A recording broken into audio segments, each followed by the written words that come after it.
start to finish. They always seem to have a fairly complete understanding of how to have a good time.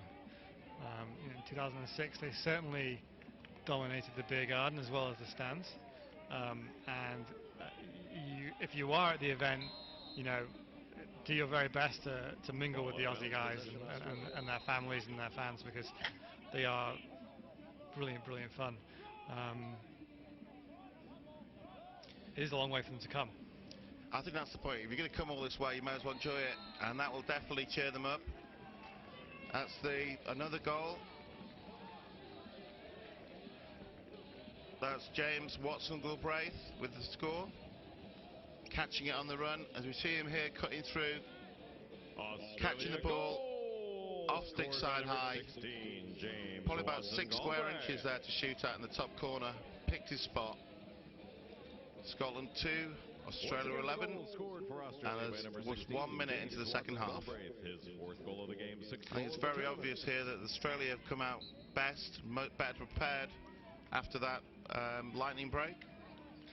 Ethan Harris is going to have nightmares tonight about that off-stick corner. He just hasn't been able to get across to it, and he's seen 3 or 4 now just sneak in over his shoulder there. Well, as I said, the coaching staff of Australia decided to go with the backup goalkeeper, and in effect he's starting a fresh game, so his preparation would be pretty much as normal. He's had a warm-up, having come in cold, get ready for the game, and he's ready to go. Ethan Harris obviously has had a warm-up once, played the game, and then having to break, and obviously during the break they don't know how long it's going to be. Well, I love that effort. Great save by Steve Mackey, diving. Brendan Healy laying out his body there to try and turn this around. Here we see comes in hard left-handed, right down the head, diving shot, and Mackey off stick side low, but comes in after his warm-up, makes a save, but the penalty's called in Australia.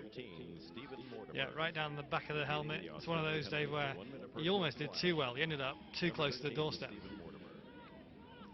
But the main thing was at full speed. I think that's the sort of the attitude that Scotland will need.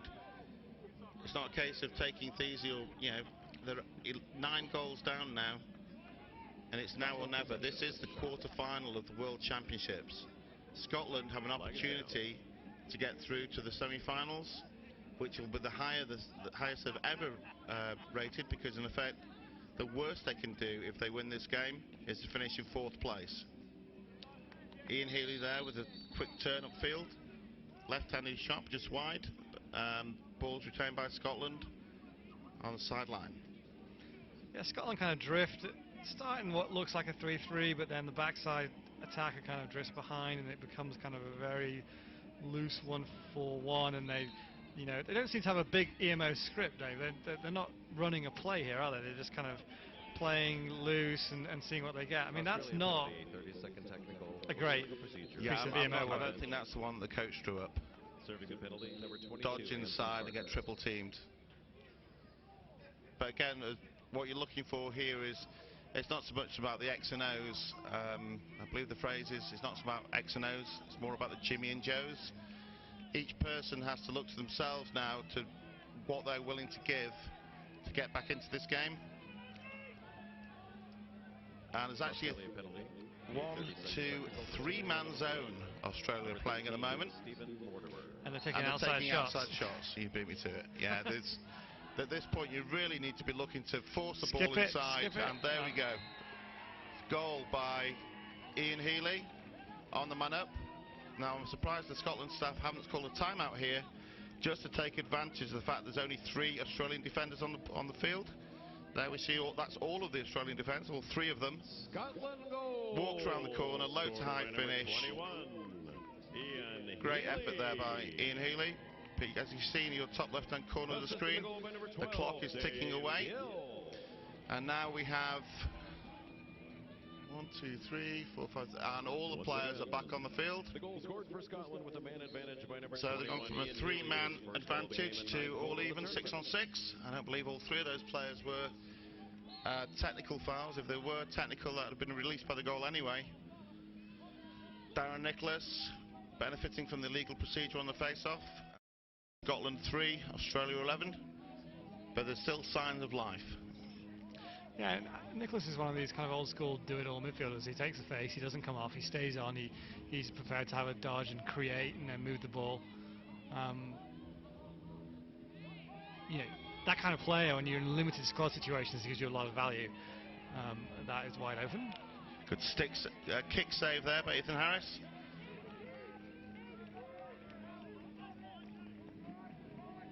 That was Marty Hyde, came straight off the bench, cut straight to the crease, took the ball, quick release, but good kick save by Ethan Harris. That would have done him the world of good.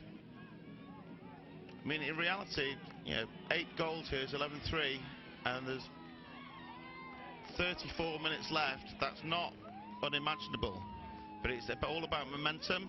And again, Australia still dominating the face-off, and here another transition, flag thrown.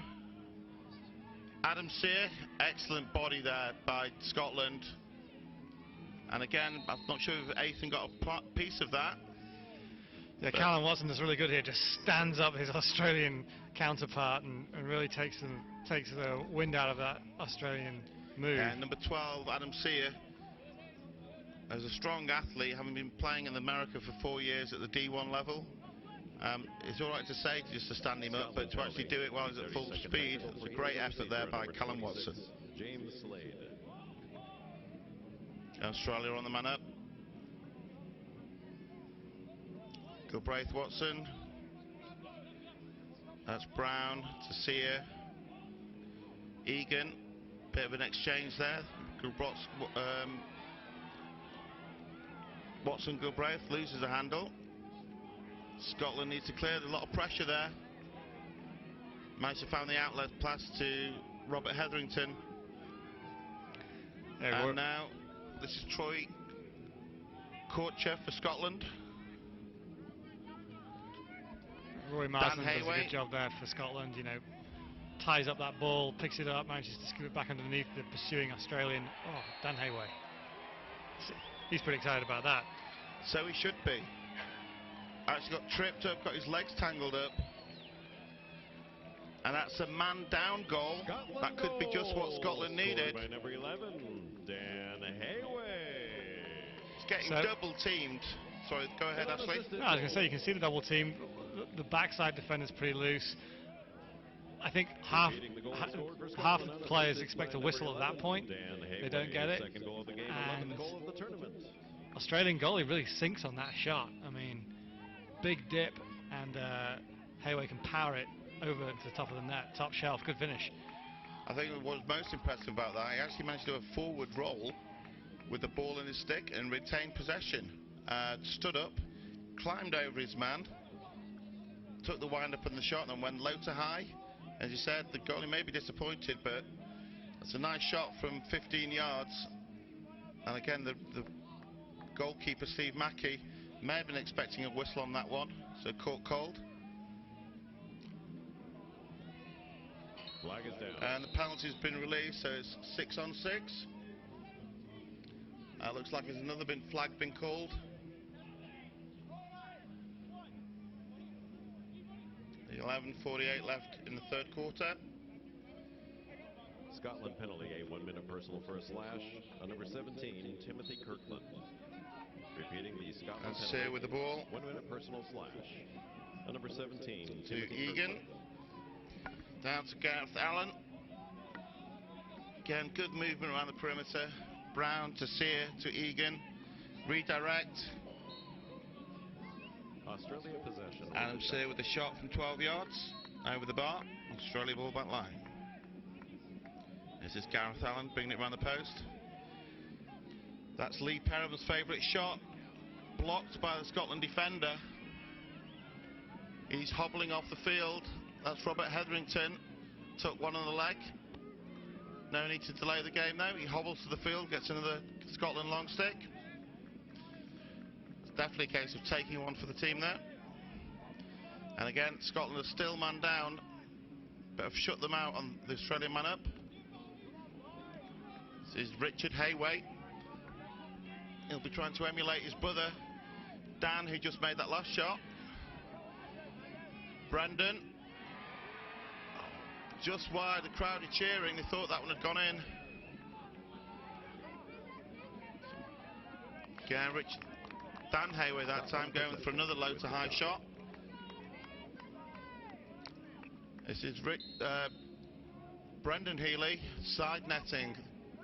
Crowd saw the net move and cheered. That one's wide right. Ball out of bounds. Scotland holds possession. Scotland player brings the ball in. It's more good, direct Scottish offense. These guys don't spend a lot of time circulating the ball around. David Gill.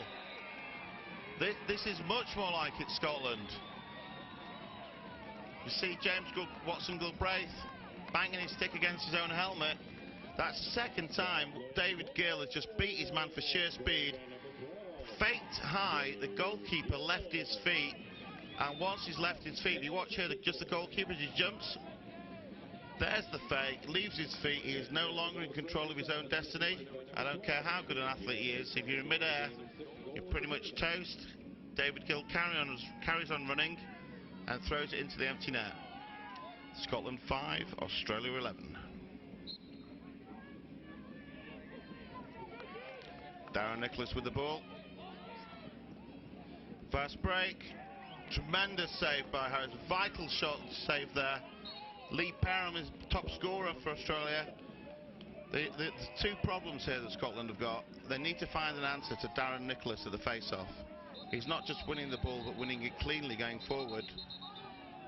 And the shots are just far too easy for Australia. They're able to get the 10-yard shot, and Ethan saved that one. But you wouldn't really fancy your chances facing too many of those. The floodlights are on now, as you can see from the shadows, multiple shadows on the field from the players. So strangely enough, the light's actually better now than when it's at dusk. We're at 20 to 10 local time. So for all the Australia fans watching this back home, I'm not sure if it's good morning or happy tomorrow, but it's definitely a late night one for you. This is Anson Carter. I really like how high these Australian midfielders stay in their offensive set. It's a good thing, you know, if you're teaching the game to younger players, you know, midfield discipline and particularly midfield height make a big difference when you're trying to possess the ball and create space inside. You see a lot, even at this level with some of the lesser teams, midfielders just constantly creeping down and ending up on a high Another crease. save. That time the shot was taken by Anson Carter. Maybe not the best shot selection. Goalkeeper managed to get a good look at it, but it was a bounce shot off stick side. But there was no screen. Here we see it again in slow motion. Comes in, breaks right to left. 12-yard shot on his weak hand. Ethan Harris saw it all the way. And Scotland really, rather than settling it down, really needs to keep this tempo up. While they've got the nose in front, keep the pressure on Australia. That's from a Scottish point of view. Obviously for Australia, they need to stop taking the hurried shots and maybe take some of the air out of the game. Possible slash there by John Tuckerua, not called. To Dan Hayway. Well, he's got short stick, will pick it. Dan's actually a attackman for Scotland. He may fancy his chances on this one. No angle shot. Had he drawn a flag? He kind of had to use it or lose it written all over it from the moment he started. The flag was already down, so he was going to goal trying to force it. Not wasting time, knowing that Scotland would retain possession anyway on the man up. So Scotland with the 5-man zone with David Gill as he brings the ball on. That's Ian Healy, Brendan Healy up top. Jordan McBride's been quiet so far. I was expecting him to do his work on the crease. He's playing up top on the man up. Yeah, they started in a 2-3-1 and they stayed with it that time. Again, high and wide, but Scotland retain possession. The penalty clock should stop as the ball has been delayed coming back in. This is Ian Healy on the ball. And penalties released. It's David Gill. Brendan Healy with the isolation. That's Matt Garnsworthy. Again, they've got a man stationed behind goal. So retain possession. Great effort there by Ian Healy. John Tuckerua went for the high-risk check, overhead check behind goal. Nearly got it, but got a piece of it, but still managed to get the shot off, and unfortunately just went wide. Again, laying his body on the line, diving on the AstroTurf. This is Brendan Healy. Recognises a double, takes it away from it.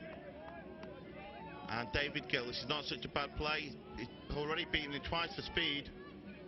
Take a run up at him and just go full speed. Here he goes again.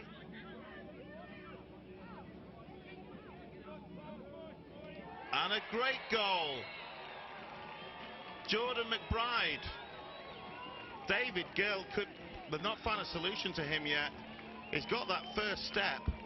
When he put a short stick on him up top, that's just pure speed. This time doesn't take the shot, recognises cross crease feed. The goalkeeper, Steve Mackey, has got to go from post to post. That's great work. Jordan McBride gets on the score sheet. Here Gill could have taken the shot from the narrow angle, did the right play, almost like an alley-oop in basketball. He did well. I mean, he basically had to look across and behind him to find that feed across the crease. Pretty impressive. He's very much got the hot hand, just as Lee Perham did against Japan. We ended up with 7 goals. At the moment, David Gill is definitely feeling it, and Australia just don't seem to have anyone to match him on that first step. It's not really a dodge, it's just pure speed. Great save by Mackey. Ian Healy resets. Scotland need to keep this momentum. Shot, goal. Suddenly McBride getting hot. That's 2 shots, 2 finishes. Ian Healy with the feed. Number 21 finds Jordan McBride. What's interesting here is rather than cutting to the ball, McBride actually steps away from his man just to create some space. Shoots round Tuckerua, who's trying to lunge with the stick. And Stephen Mackey, if you can just see it here, feeds in. Tuckerua is actually the man marking him. But unfortunately, Jordan McBride's recognised it, has just stepped away to create some separation, catches the ball, shoots round Tuckerua. And it's another goal. Scotland, I repeat, 3 goals within a minute. I think the Australian coaching staff will be calling timeout anytime soon. And there it goes. Dan Hayway with another outside shot. Great fast break. They came up with possession. Dan Hayway fully from 15 yards. Bounce shot, off stick side low. Skips it off the ground. And Scotland celebrating that goal as they should do. 3 goals in just over a minute. Well, where have Australia gone? It just disappeared off the field. You know, they need to now huddle up, find their leaders on the field. They need to win a face-off, which is something that Darren Nicholas has been able to do in clutch situations. They certainly need one now. And then they need to just, you know, have their offensive leaders step up. We need just 1 goal to break the run. Cushion will be 4 goals. It's a very tight huddle for the Australia team. I think they'll be having some truth and honesty sessions in that huddle. Scotland 8, Australia 11, and for those of you that may have lost count, less than probably 7 minutes ago, it was Scotland 3, Australia 11, and they were 8 goals behind. Scotland have just scored the last 5 goals on the run. Australian management call a timeout. This is the next goal is crucial. After that timeout, Australia will be looking to dominate possession and kill the clock, take some air out of the ball. If Scotland can come up with another turnover and another quick goal, suddenly that timeout's wasted and all the momentum is back with Scotland. For Australia fans, I think it's a good indication of the quality of a player. You know, we get an old school face-off there. Didn't try and push forward, didn't try and do anything extra. Darren Nicholas clamped and dragged it back to a wingman. How often have you seen that this week? Not that much from what I can tell. You know, a good possession face-off, and now, you know, they just want to re-establish their rhythm, need to pick up the passing, stretch the Scottish defence out, and then, you know, go back to finding those inside shooters that they had some success with in the last quarter. Will Pickett with the isolation up top, redirects up centre, hits Will get Watson Gould-Braith on the back of the head. There was a slash there, was it? Or has he got hit? Hopefully that isn't a twist. That could be a knee that's gone there. I don't know if it's possible to see exactly what's happened there. If you watch the player coming in, number 26, he's already wearing a knee brace. Oh, right, there's a slash. Number 8 gets hit on his good knee. Or sorry, number 8 makes a hit on number 26's good knee.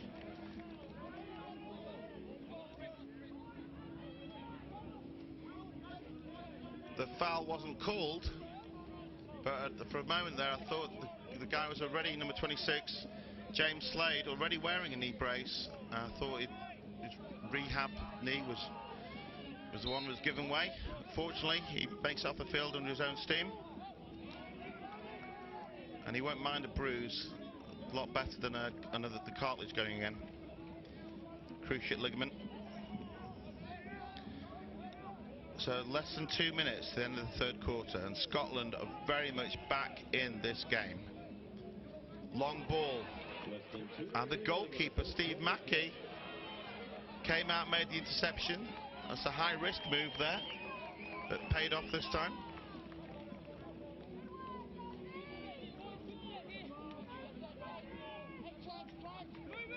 Allen on the ball, good pressure. That's Julian McMillan. Will Pickett up top, being matched up with Brendan Healy. Back left. Alex Brown on the ball, looking to turn the corner against a short stick. Adam Sear. Outside shot and save. Gareth Allen. Last minute of the quarter. Australia may have fancied a chance to just go for the last shot. As it turns out, they managed to ride hard. Sear with the ball. Outlet pass to Brown. It's wide open on the crease, but they haven't spotted him or thought better of it. 40 seconds left. I would have expected them to hold for the last shot there. Ashley, what would you do in that situation? I'm fully in agreement, Dave. This is a last shot situation. You know, they'll push it around one more time. And Stephen Mortimer's come onto the field, number 13 in midfield. It's always tough as a player to figure out how much time you actually need to take a last shot. You always find that from the sideline they actually go a little bit too early. Well, fortunately the players here actually can see the scoreboard and the clock on either end of the field. So some of the timings of the players, especially with the US and Canada teams, have pushed it right down to the wire. But there we are, that's the end of the third period. And it's Scotland 8, Australia 11.